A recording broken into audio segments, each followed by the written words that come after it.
আসসালামু আলাইকুম। আমি এখনো কাজে আছি। এই আমার গাড়ি দাঁড়া রাখছি, রেস্টুরেন্টে অর্ডার হয়েছে।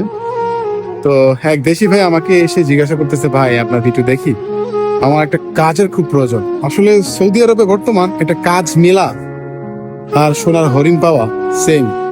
বাংলাদেশে আমরা যেমন সরকারি চাকরির জন্য কত দালাল, কত টাকা পয়সা, কত সিস্টেম খুঁজি, আমরা কত রাস্তা খুঁজি, ঠিক সেম সৌদি আরবে কিছু মানুষ কাজ পাওয়ার লাইগা 5-7 লাখ টাকা খরচ করে আসার পরেও কিন্তু কিছু মানুষের কাজ থাকে না, থাকার জায়গা থাকে না, খাওয়ার জায়গা খাওয়া ঠিক মতো পায় না।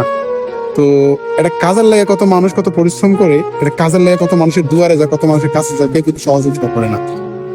এই প্রবাসী টাকার বিনিময়ে সবাই কাজ দেয়, বিনা টাকা ছাড়া কেউ কাজ দিতে চায় না।